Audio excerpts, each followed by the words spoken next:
Now, Congressman Scott Desjarlais is joining us here on Super Talk 99.7. And Congressman, I don't know if you've seen the news, but this is just coming out now. Fox News, ICE begins first major immigration raids in New York City. But they're talking about ICE raids all across the country today. So apparently today may be day one of what is being described as a blitz. Your reaction?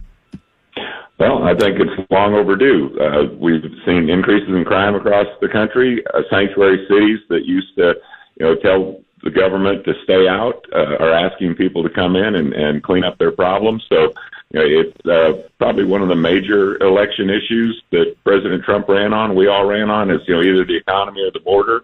And, be careful what you ask for, because this is what people wanted and this is what they're going to get, especially the violent criminals. That's who he's targeting first.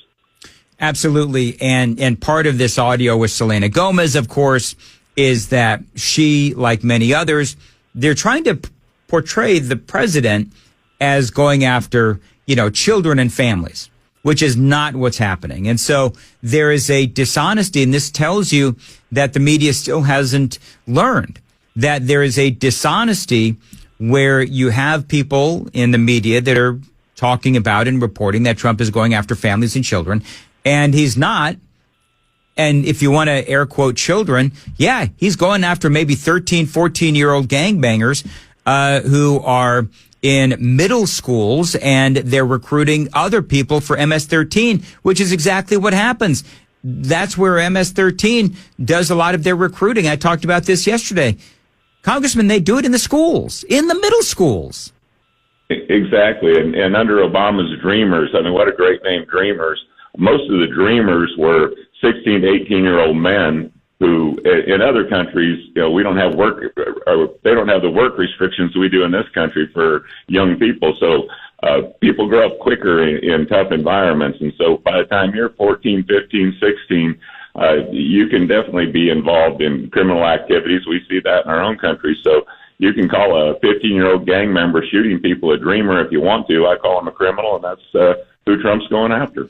So, Congressman, you were in the room yesterday when Donald Trump was speaking, and it made some news yesterday for a number of different reasons. But let's talk a little bit about one of the things that Trump said regarding taxes. Instead of taxing our citizens to enrich foreign nations, we should be tariffing and taxing foreign nations to enrich our citizens. Does that make sense, right? So that is the audio that has everybody saying, well, the president seems to be intimating that he wants to eliminate all income taxes and make up for that revenue with tariffs. Tell me about the context and how do you interpret that? Well, it's interesting. I spent quite a bit of time thinking about that, not whether it will work or not. There's always the risk of retaliatory tariffs from countries when you place tariffs on them that can impact businesses we have here. I think his message was pharmaceutical companies have moved overseas. Chip manufacturers have moved overseas, mostly in Taiwan. And he wants to incentivize those companies to come back to the U.S. I think he was talking like a 15% tax rate if you come and build in the United States. But he's already talked about not taxing tips, which has been around here in discussion for a while. He also talked about not taxing Social Security. Can you imagine how happy that would make seniors? And not taxing overtime. So there's a lot of tax cuts in there, and that's fine as long as you can offset them with tax revenue. So, the guy's a businessman.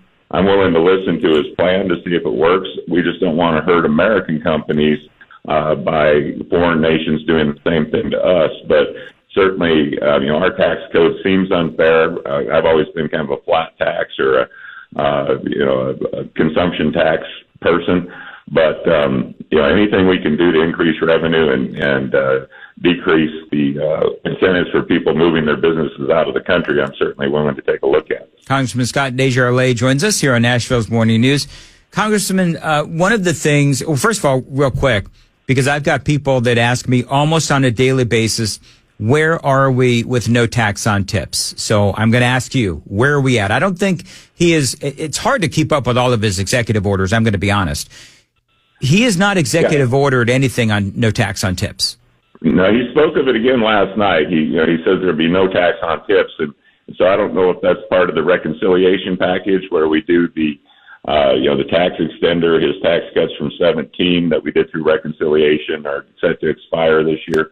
So that's something that is on the front burner, and I would guess that it would be in that package. So he seemed pretty adamant last night that there'd be no tax on tips, and we'll see whether no tax on Social Security and the overtime also becomes a part of that. So I don't know when exactly it would take effect. Not exactly sure if that can be done through executive order, but it certainly was something he spent a bit of time on. So what was your general reception or perception as to how this conversation with Donald Trump went? Was it only Republican? Two-part question. Was it only Republicans in the room?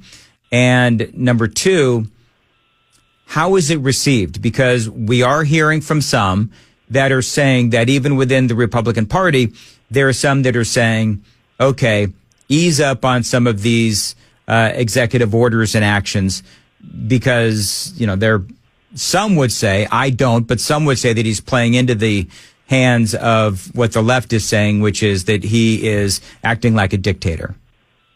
Well, executive orders are nothing new. On day one, Biden stopped the Keystone Pipeline, implemented New Green Deal, or the Green New Deal, all kinds of things that he did. Now, Trump is definitely at a frantic pace from what we're used to. But, there's a lot of things that needed to be done immediately, especially with the border, remain in Mexico, drilling, energy policies. Most of what he's done, I think, is very helpful. He's wanting to end birthright citizenship, which was, as he mentioned last night, was designed originally during slavery for children born. And we want to get back to where there should be at least one U.S. parent involved to end this anchor baby type thing, because I think that's positive. I would say the room was very receptive. Trump is very upbeat. He's a different guy. They've been going after him really since he ran the first time, and their whole sole purpose, they being the media and everyone else that hates Trump, to keep him from being elected. Now he's been elected, so they really don't have that threat to deal with anymore. So then I guess now they're going to have to attack his policies. But, he went through a myriad of things. I can't even list them all. Trump, he never has a long story. It just takes quite a while to make it short. Yeah. And so, he went through, the military. There's only going to be two genders, no women, no female athletes or men competing in female sports, which is very popular. Recruiting in the military has been down. He's got Hegseth in there that's going to clean that up, get rid of critical race theory, DEI, and bring the military back to what it's supposed to be. Talk about how we're already respected around the world, and people are paying attention to us again. Went through just a myriad of ideas and thoughts that are too numerous to list. But I think overall, the message was unity. We always have a half a dozen people that can't get to yes, no matter how good the bill is. And I think everyone realizes for us to be successful, we have to stick together as a team. And that's hard to do when you have such a slim majority. But I do think it's important. I think I said on your show before, I've been elected in the 4th District of Tennessee, which is very conservative. I have a very conservative voting record, but they also overwhelmingly elected Trump and his agenda. And I don't think they would want me not to play along with his ideas and his policies within reason. And so, I understand that I'm going to take some votes that may have a little more compromise sometimes than I'm used to. But if it's what it takes to get the agenda moving forward and get the country back on track, that's what the nation voted for. And, that's what we intend to do. So I think there was a real message of unity. I think Trump was very well received. He was very relaxed. He danced to the YMCA on the way out again. And, it's just he's a different guy. He seems a little more charismatic, a little less abrasive. Still says things to antagonize the left-wing media. Talked about a third term. I know that's a joke, but I think he does that just to put a bee in their bonnet. So, but yeah, all in all, I think it was real well received, and we'll see once we get down to the making the sausage, if you will, how easy it is to keep people on board. But I know he's going to be directly involved with the people that don't see things his way. 717, Nashville's Morning News on Super Talk 99.7. Congressman Scott Desjarlais is joining us on the Newsmaker Hotline. You're listening to Nashville's Morning News. Congressman, Spending, congressional spending, and the budget always at the forefront of conversations.